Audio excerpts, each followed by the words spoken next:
Hello students, तो हम अपने आज की क्लास स्टार्ट करते हैं। केमिस्ट्री में हमने कल प्योर सब्सटेंसेस पूरा पढ़ लिया था। ठीक है, प्योर सब्सटेंस हमने पढ़ने के बाद उसके क्लासिफिकेशन देख लिए थे। मैंने आपको बता दिया था कि प्योर सब्सटेंस जो होता है, प्योर सब्सटेंस दो पार्ट्स में डिवाइडेड रहता है, जिसे हम बोलते हैं एलिमेंट और कंपाउंड। उसके बाद एलिमेंट मतलब तत्व और यौगिक। इसके बाद तत्व और यौगिक, अगर तत्व की बात करूं तो ये भी तीन पार्ट्स में डिवाइड होता है, मेटल, नॉन मेटल। ठीक है, एक बार रिवाइज करने के लिए मैं बता रहा हूं, और मेटलॉइड्स। कंपाउंड की अगर मैं बात करूं तो कंपाउंड भी दो पार्ट्स में डिवाइडेड होता है। एक होता है हमारा कार्बनिक, या फिर मैं बोल सकता हूं इसको ऑर्गेनिक और इनऑर्गेनिक। ऑर्गेनिक इनऑर्गेनिक में हम केमिस्ट्री में बहुत कुछ पढ़ने भी वाले हैं आगे। तो ये उसके कुछ कन्वर्जन्स हो गए, elements, metal, non metal, metalloid सबका। ये क्या हो गया हमारा प्योर सब्सटेंस। अब प्योर सब्सटेंस का मतलब मैं आपको कभी बता चुका हूं कि किसी पदार्थ का जो समूह होता है उसमें अगर एक ही टाइप के पदार्थ है, एक ही टाइप के मैटर प्रेजेंट है, तो उसको हम क्या बोलेंगे, प्योर सब्सटेंस। अब हम पढ़ते हैं मिक्सचर, या फिर मैं बोल सकता हूं मिश्रण। ठीक है, अब मिक्सचर क्या होता है, नाम से ही हमें पता चल रहा है। मिक्सचर क्या है, बेसिकली कुछ ऐसा कंपाउंड जिसमें एक से ज्यादा टाइप के पदार्थ मिले हुए हों। ठीक है, मिक्सचर मतलब कुछ ऐसा कंपाउंड या फिर कोई ऐसा पदार्थ जिसमें क्या हो, एक से ज्यादा टाइप के पदार्थ मिले हुए हों, उसको हम क्या बोलते हैं, मिश्रण बोलते हैं या फिर मिक्सचर बोलते हैं।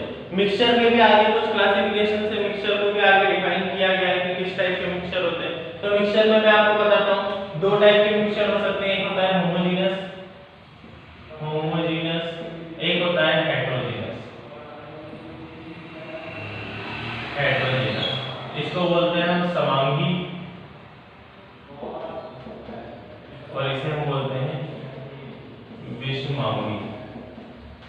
ठीक है, अब होमोजेनस हेटेरोजेनस मैं आपको पहले भी बता चुका हूं। होमोजेनस कहां पे बताया था मैंने, जब मैंने होमोजेनस मैटर के बारे में बताया था आपको। हेटेरोजेनस भी विषमांगी मैंने बता दिया था। हेटेरोजेनस होमोजेनस मैटर होते हैं। अब होमोजेनस मिक्सचर क्या है, हेटेरोजेनस मिक्सचर क्या है, बहुत अच्छे से समझना। अगर कोई सब्सटेंस है, ठीक है, और उसमें कोई चीज, कोई भी टाइप का, मैं दो सब्सटेंस की बात करता हूं, मान लो ए और बी है। ठीक है, ए है और बी है। जब ये दोनों आपस में एक समान रूप से मिले हुए हैं तो उसको मैं क्या बोलूंगा, होमोजेनस मिक्सचर मतलब समांगी मिश्रण। ठीक है, ए और बी की अगर मैं ए का एग्जांपल लेता हूं तो वाटर, और बी का एग्जांपल लेता हूं NaCl मतलब नमक। ठीक है, सॉल्ट और वाटर एक दूसरे में अगर मैं मिला देता हूं तो वो दोनों आपस में बहुत अच्छे से घुल जाएंगे। उसमें से ना मैं नमक को अलग कर सकता हूं, ना ही पानी को मैं अलग कर सकता हूं नॉर्मल कंडीशन से। तो इस टाइप से मैं क्या बोल सकता हूं कि ये दोनों एक दूसरे में बहुत अच्छे से डिसॉल्व है और समरूप से विभाजित हो गए, इसलिए मैं इसको क्या बोलूंगा, होमोजेनस या फिर समांगी मिश्रण। यही मैं नमक की जगह अगर शक्कर भी मिला देता हूं तो वो आपस में क्या हो जाएगी, अच्छे से घुल जाएगी, उसमें से मैं उसको अलग नहीं कर सकता। तो इसको मैं क्या बोलूंगा, हमेशा होमोजेनस मिक्सचर। और कुछ अगर ऐसा है जो एक दूसरे में हम मिला तो रहे हैं, फिजिकली वो मिल नहीं रहा है, ठीक है, सॉरी फिजिकली वो मिल रहा है लेकिन केमिकली वो मिल नहीं पा रहा, उसको हम क्या बोलेंगे, विषमांगी, जो समरूप ना हो। जैसे कि अगर मैं नमक की जगह यहाँ पे ले लेता हूँ रेत, ठीक है, सैंड, रेत अगर मैं लेके वाटर में मिलाता हूँ तो वो कभी भी वाटर से मिलेगी नहीं। मैं रेत को अलग और पानी को अलग भी आसानी से कर सकता हूँ, फिल्ट्रेट करके दोनों को मैं अलग कर सकता हूँ। तो उस टाइप के मिक्सचर को हम क्या बोलेंगे, उस टाइप के मिश्रण को हम क्या बोलेंगे, हेटेरोजेनस मिश्रण या फिर विषमांगी मिश्रण। ये दो क्लासिफिकेशन है, होमोजेनस और हेटेरोजेनस, मतलब मिक्सचर हो गया हमारा। अब देखो यहाँ पे भी दो क्लासिफिकेशन हो गए। प्योर सब्सटेंस में हमने भी दो क्लासिफिकेशन देखे थे, एलिमेंट और कंपाउंड।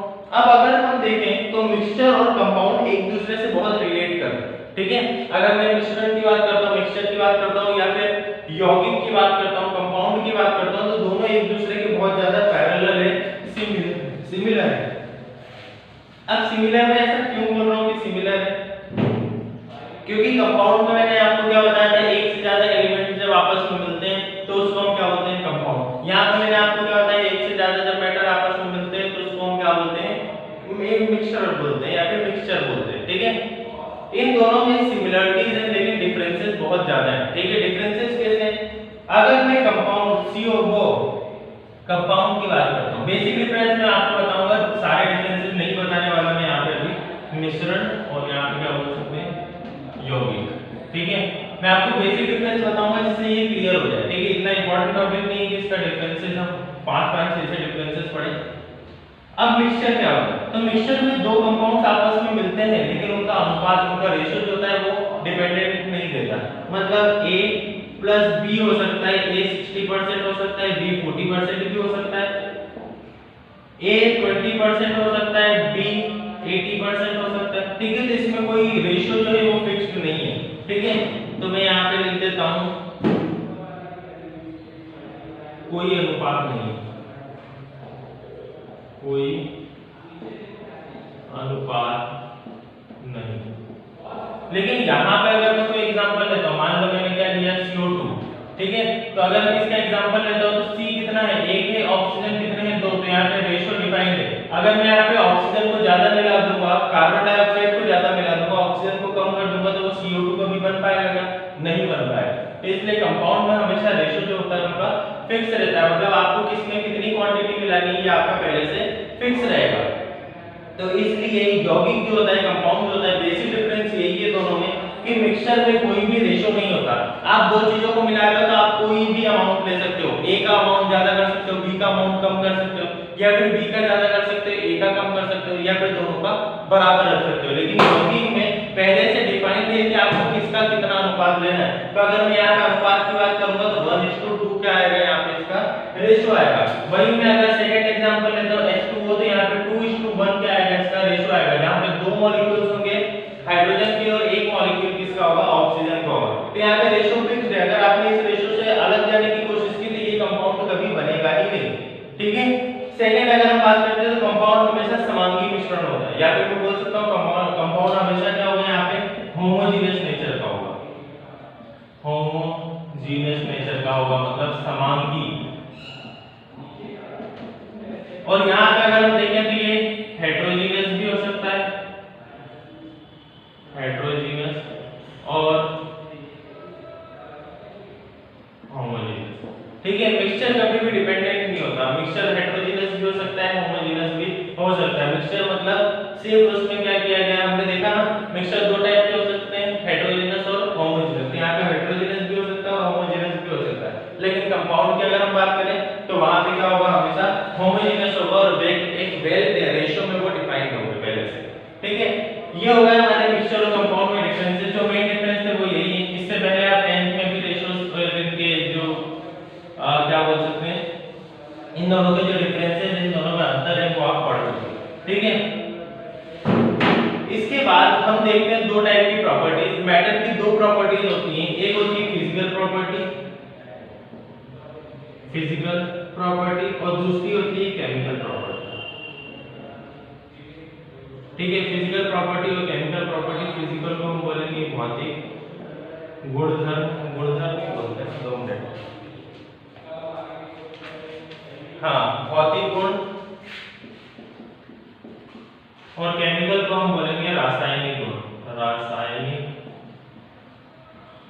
गुण। अब भौतिक गुण और रासायनिक गुण क्या होते हैं और ये आपको पढ़ाया क्यों जा रहा है ये बताता हूँ। आपने 10th में एक चैप्टर पढ़ा था धातु और धातु का, ठीक है, जिसमें फिजिकल प्रॉपर्टी और केमिकल प्रॉपर्टी हमने मेटल्स की और नॉन मेटल्स की पढ़ी थी, ठीक है। वहां पे फिजिकल प्रॉपर्टी क्या थी, फिजिकल प्रॉपर्टी में हमने जितनी भी उसकी प्रॉपर्टीज पढ़ी थी, 5-6 जो पॉइंट थे वो सब उसके फिजिकल स्ट्रक्चर के थे जो हम देख पा रहे थे, ठीक है। अगर मैं कोई चीज देख पा रहा हूं तो वो उसकी क्या है, फिजिकल प्रॉपर्टी है। अगर मैं डस्टर की बात करूं तो डस्टर रेक्टेंगल शेप का है, इसकी फिजिकल प्रॉपर्टी है, ठीक है।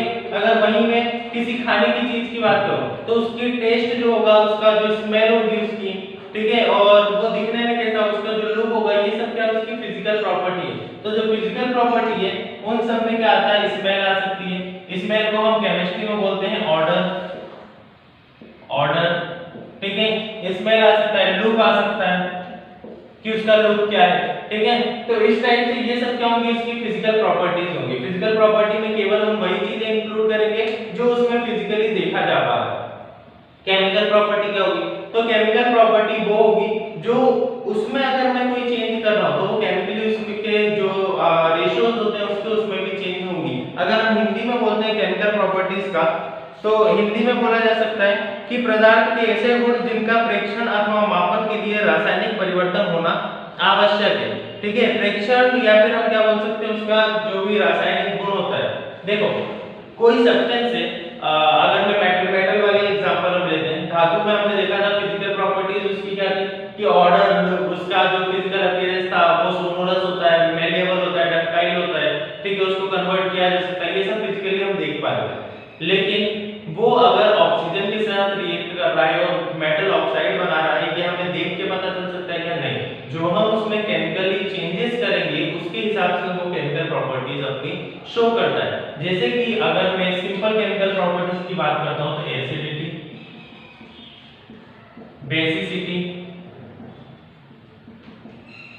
ठीक है, एसिडिटी, बेसिसिटी, ये सब क्या है? इसकी फिजिकल सॉरी केमिकल प्रॉपर्टीज है, रासायनिक गुण है। ठीक है, इसको मैं बोल सकता हूं अम्लीयता, अम्लीयता और क्षारता या फिर क्षारीयता।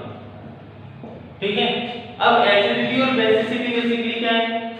अगर मैं एसिडिटी की बात करता हूं तो किसी केमिकल में या फिर किसी कंपाउंड में, जैसे मैं अगर कोई एक सब्सटेंस की बात करता हूं, मान लो मैंने नींबू पानी बनाया है। ठीक है, नींबू पानी की अगर मैं केमिकल प्रॉपर्टी निकालना चाहूंगा तो उसका मैं एसिडिक मान निकालूंगा। अब नींबू में क्या होता है, लेमन में क्या होता है, एसिडिक एसिड होता है, तो अगर मैं उसका पीएच निकालना चाहूंगा तो हमेशा क्या प्रूफ होगा? एसिडिटी, और उसकी जो एसिड की वैल्यू होगी वो मुझे निकल जाएगी। वैल्यू कुछ हो सकता है कि 5 के करीब आएगी। क्यों? क्योंकि वो एसिड है तो उसका पीएच हमेशा 7 से कम होगा। ये भी हम पहले पढ़ चुके थे। ये एसिडिटी, बेसिसिटी और लेंथ कन्वर्जन, ये सारे किसमें आते हैं? हमारे केमिकल प्रॉपर्टीज में आते हैं। ठीक है, केमिकली अगर मैं किसी कंपाउंड में कोई चेंजेस कर रहा हूं और उसकी वजह से उसका कोई एक प्रॉपर्टी हमें मिल रहा है तो उसको हम क्या बोलते हैं यहाँ पे? Chemical properties. एग्जांपल अगर मैं देखूं तो मेटल था, मेटल में मैंने ऑक्सीजन को ऐड किया तो वो हमेशा क्या बना रहा था? Metal oxide, metal oxide. ठीक है, धातु में हमने क्या मिलाया? ऑक्सीजन मिलाया, तो वो धातु का हमेशा क्या बना रहा था? ऑक्साइड बना रहा था। तो ये क्या उसकी मेटल की प्रॉपर्टी हो गई, केमिकल प्रॉपर्टी हो गई कि अगर मैं मेटल में कभी भी ऑक्सीजन मिलाऊंगा तो वो हमेशा उसका क्या बना देगा? ऑक्साइड बना देगा। तो इसी तरीके से जब तक हम केमिकल चेंजेस नहीं करते किसी कंपाउंड में तब तक हमें केमिकल प्रॉपर्टीज का पता नहीं लगता। वहीं अगर हम फिजिकल प्रॉपर्टीज की बात करते हैं तो फिजिकल प्रॉपर्टीज किसी भी मेटल की उसमें सिंपली उसे देख के भी बताई जा सकती है। ठीक है, जैसे अगर हम मेटल की बात करें तो मेटल को देख के बताया जा सकता है कि वो चमकता है, इसलिए वो लस्टरस, उसकी सरफेस जो है वो लस्टरस है। इसको हम वायर्स में भी कन्वर्ट कर, ये फ्लेक्सिबल है इसलिए इसको हम वायर्स में कन्वर्ट कर सकते हैं। तो इस तरीके से ये फिजिकल प्रॉपर्टीज आसानी से, भौतिक गुण जो होते हैं वो आसानी से देख के बताए जा सकते हैं।